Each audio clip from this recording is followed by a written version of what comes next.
Dear students, Jurgen Habermas और Antonio Gramsci के पश्चात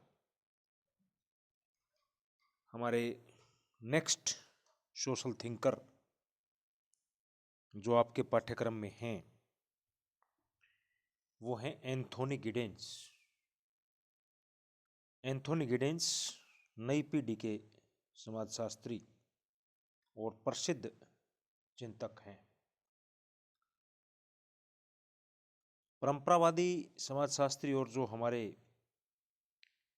फाउंडिंग फादर ऑफ सोशोलॉजी थे, जैसे इमानुएल दुर्खिम, कार्ल मार्क्स और मैक्स वेबर, उनके कटु आलोचक के रूप में एंथोनी गिडेंस को माना जाता है। हमारे पाठ्यक्रम में उनके दो सिद्धांत हैं, संरचना और एजेंसी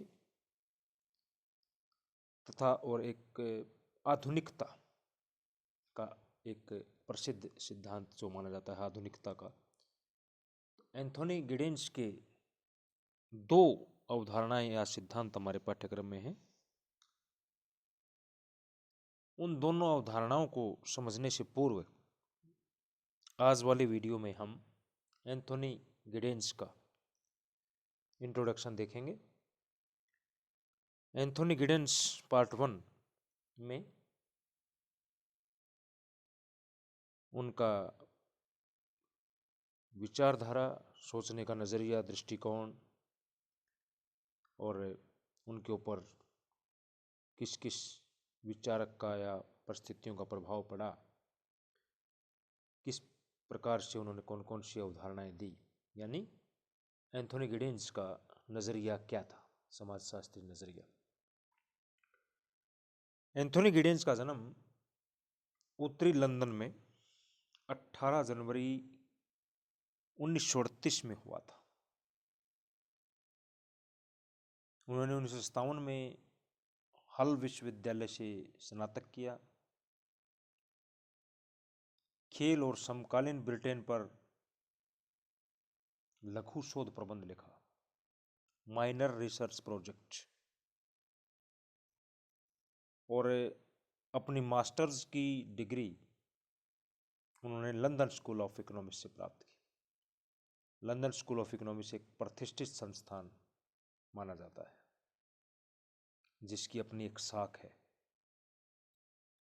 वहाँ से निकले जो विद्वान हैं वो अलग उच्च कोटि के विद्वान संसार में माने जाते हैं। तो लंदन स्कूल ऑफ इकोनॉमिक्स से उन्होंने मास्टर्स किया और 1974 में कैम्ब्रिज यूनिवर्सिटी से डॉक्टरेट की, पीएचडी की उपाधि कैम्ब्रिज यूनिवर्सिटी से। उसके बाद उन्होंने प्रति वर्ष एक पुस्तक लिखी और प्रकाशित किया।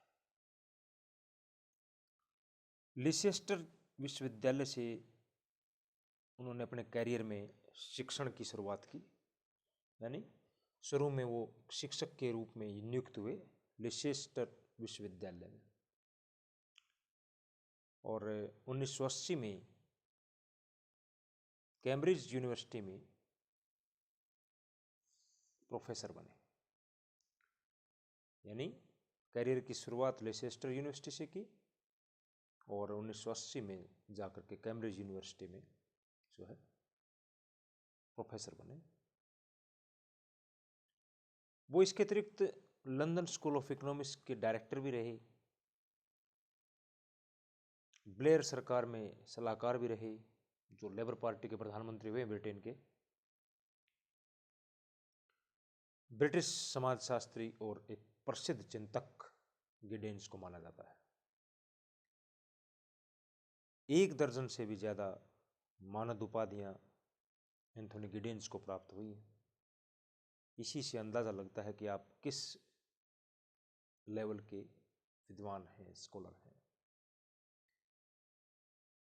बहुत बड़े विद्वान माने जाते हैं और मुख्य रूप से आप समाजशास्त्री मानते हैं, लेकिन बहुमुखी प्रतिभा के धनी हैं। एंथोनी गिडेंस के सैद्धांतिक विकास की जहां तक बात है, उन्होंने 200 से भी अधिक शोध पत्र, लेख, निबंध लिखे और समीक्षा के साथ, रिव्यू के साथ 30 से भी ज्यादा पुस्तकें लिखी। यहां से अंदाजा लग जाता है कि उसको टिक विद्वान है।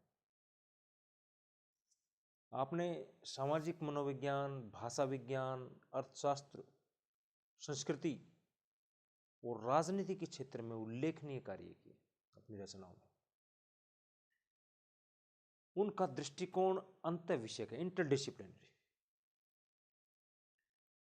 उन्होंने स्थानीय, राष्ट्रीय और अंतर्राष्ट्रीय स्तर पर समाज के विकास के कई पहलुओं की चर्चा की है, महत्वपूर्ण पहलुओं की चर्चा की, व्याख्या की है और सैद्धांतिक मॉडल निर्मित किए। एंथोनी गिडेंस द्वारा जो निर्मित मॉडल है वो आज विश्व भर में पढ़ाए जाते हैं सोशियोलॉजी में। गिडेंस ने समाजशास्त्र की जांच पर समाजशास्त्र की भूमिका की परीक्षा की। दूसरा, संरचनाकरण का सिद्धांत, सामाजिक संरचना और कार्य में परस्पर क्रिया का विश्लेषण उन्होंने प्रस्तुत किया है। स्ट्रक्चरेशन का जो थ्योरी है उसमें परस्पर क्रिया का विश्लेषण प्रस्तुत किया है। गिडेंस स्वयं और समाज के बीच संबंधों की विवेचना पर बल देते हैं, यानी उन्होंने स्वयं, खुद के और समाज के बीच की संबंधों की विवेचना की है और ये स्पष्ट किया है कि किस प्रकार से लोगों को अपनी पहचान का आकलन करना चाहिए। मनुष्य एक सामाजिक प्राणी है और मनुष्य समाज में रहते हुए अपनी आइडेंटिटी का आकलन कैसे करे। अपने कैरियर के प्रारंभ में समाजशास्त्र की भूमिका की एक नवीन समझ, यानी कि एक यूनिक अंडरस्टैंडिंग, एक नवीन समझ की स्थापना गिडेंस करना चाहते थे। कैरियर के प्रारंभ में ही मान लिया था उन्होंने, ठान लिया था। और उस समय जो था, जब वो कैरियर की शुरुआत कर रहे थे, जो समाजशास्त्र में क्या था, सबसे चरम पर एक उपागम था या एक सिद्धांत कह सकते हैं, पद्धति कह सकते हैं, वो था प्रकार्यवाद, यानी फंक्शनलिज्म। प्रकार्यवाद जो था वो समाजशास्त्र में एक प्रमुख सिद्धांत के रूप में था, उपागम के रूप में था 70-80 के दशक में। गिडेंस इसको नहीं मानते थे ज्यादा, और विशेष रूप से वो मार्क्स और वेबर के कटु आलोचक रहे। जो संरचनात्मक प्रकार्यवाद जो दुर्खिम ने भी दिया था, जो दुर्खिम की जो रूल्स ऑफ सोशियोलॉजिकल मेथड जो पुस्तक थी, उसकी भी उन्होंने आलोचना की। और दुर्खिम से ज्यादा आलोचना वो विशेष रूप से मार्क्स और वेबर के कटु आलोचक रहे। और 70 के दशक के बीच तक गिडेंस का जो कार्य और विचारधारा वृद्ध समाजशास्त्र और लघु समाजशास्त्र संबंधी विषयों पर विशेष वर्णनीय रही। वृद्ध समाजशास्त्र यानी मैक्रो सोशियोलॉजी, लघु समाजशास्त्र माइक्रो सोशियोलॉजी। ये जो दो दृष्टिकोण थे, इन दो दृष्टिकोणों micro and macro, micro sociology, macro sociology के बीच समन्वय स्थापित करने के लिए गिडेंस ने कार्य किया। उन्होंने अपने समाजशास्त्र सिद्धांत में इन दोनों प्रारूपों को लागू करने का सुझाव दिया था। यानी उन्होंने माइक्रो सोशियोलॉजी और मैक्रो सोशियोलॉजी दोनों को ही समान महत्व दिया और दोनों ही मॉडल को अध्ययन के लिए लागू करने का अपना सुझाव दिया। उन्होंने एक शब्द गढ़ा था, एक शब्द की रचना की थी, ड्युअलिटी स्ट्रक्चर, यानी द्वंद्व संरचना। द्वंद्व संरचना दोनों के बीच में चलता था वो, माइक्रो मैक्रो, द्वंद्व संरचना। और ध्यान दिए बिना चर्चा करने का कोई अर्थ नहीं है, वो ये मानते थे। ध्यान दिए बगैर चर्चा करना व्यर्थ है। एंथोनी गिडेंस ने 1990 के दशक में 2 प्रसिद्ध पुस्तकें लिखी,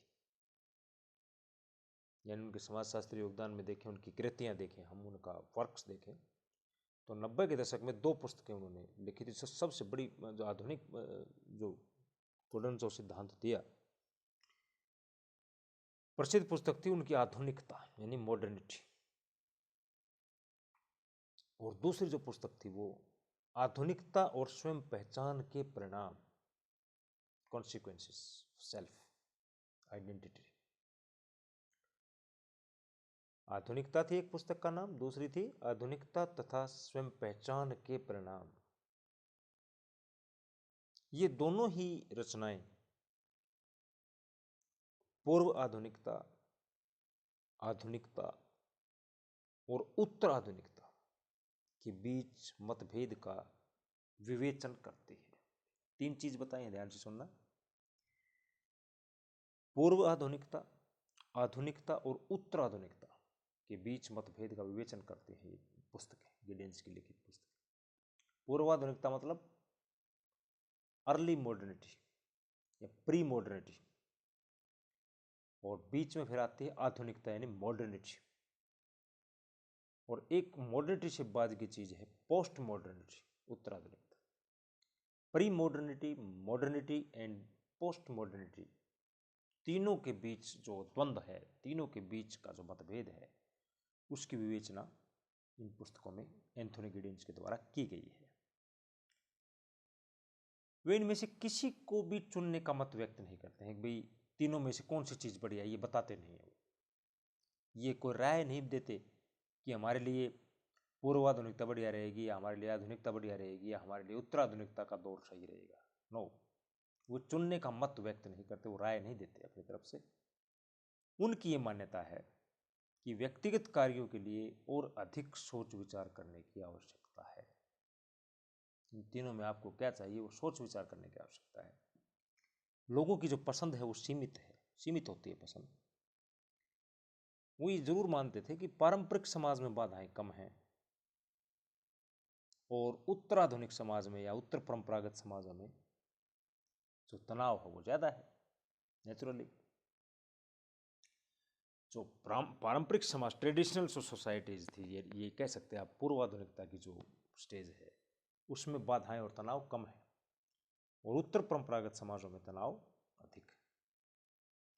समकालीन राजनीति और सामाजिक न्याय की भी उनकी एक अवधारणा थी, जिसमें लोगों की अपनी स्वयं की पहचान के संबंध में आमूल चूल परिवर्तन आया है। गिडेंस के अनुसार व्यक्ति की स्वयं की पहचान के संबंध में जो है आमूल चूल परिवर्तन आए हैं, और इस संदर्भ में गिडेंस बहुत आशावादी हैं। किस संदर्भ में? स्वयं की पहचान के संबंध। व्यक्ति अपने आप को जाने, व्यक्ति की अपनी आइडेंटिटी क्या है। सामाजिक संरचना तीसरे मार्ग को अपनाएगी, और वो तीसरा मार्ग होगा साफ सुथरा प्रजातांत्रिक सामाजिक संरचना वाला मार्ग या रास्ता।